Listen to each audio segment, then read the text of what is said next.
রাজনীতির মাঠে নতুন করে উত্তাপ ছড়ানোর সম্ভাবনার মধ্যেই বিএনপির সামনে তৈরি হয়েছে বহুমাত্রিক চ্যালেঞ্জ। মধ্যপ্রাচ্যের চলমান যুদ্ধ পরিস্থিতির প্রভাবে বৈশ্বিক জ্বালানি বাজারে অস্থিরতা দেখা দিয়েছে, যা বাংলাদেশের মতো আমদানি নির্ভর দেশের জন্য বড় ঝুঁকি।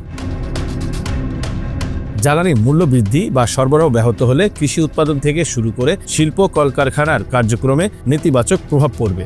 এতে সামগ্রিক অর্থনীতি চাপের মুখে পড়বে এবং সাধারণ মানুষের জীবনযাত্রার ব্যয় আরও বেড়ে যেতে পারে। এই বাস্তবতা রাজনৈতিক দলগুলোর জন্য নতুন চাপ তৈরি করছে।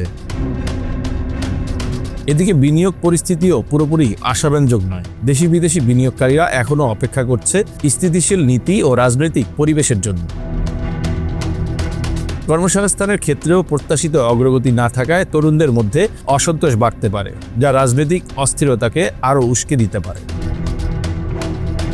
এই প্রেক্ষাপটে বিএনপির জন্য চ্যালেঞ্জ দ্বিমুখী। একদিকে সরকার বিরোধী অবস্থান যেন জোরদার না হয় সেদিকে লক্ষ্য করা, অন্যদিকে জনগণের কাছে নিজেদেরকে গ্রহণযোগ্য করে তোলা।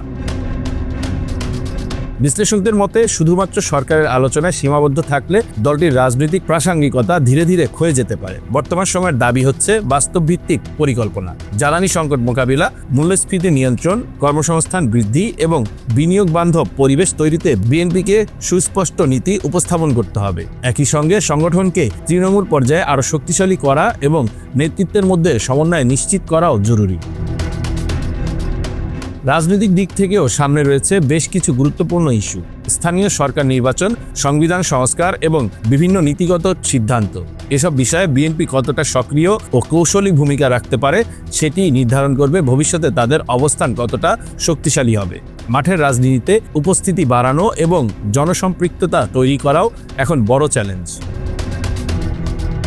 যদি বিএনপি এই বহুমুখী চ্যালেঞ্জগুলো মোকাবিলা করতে ব্যর্থ হয়, তাহলে দলটি ধীরে ধীরে রাজনৈতিকভাবে আরও কোণঠাসা হয়ে পড়তে পারে। জনগণের আস্থা হারালে সংগঠন দুর্বল হবে, নেতৃত্বের প্রতি প্রশ্ন উঠবে এবং ভবিষ্যৎ নির্বাচনে প্রভাব বিস্তার করা কঠিন হয়ে যাবে। দীর্ঘমেয়াদে তারা একটি কার্যকর বিরোধী শক্তি হিসেবে তাদের অবস্থান হারাতে পারে, যা দেশের গণতান্ত্রিক ভারসাম্যের জন্য নেতিবাচক প্রভাব ফেলবে।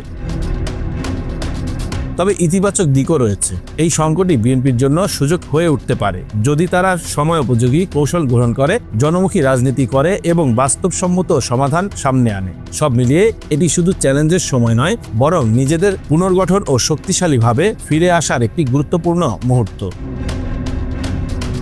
Bangla affairs news desk.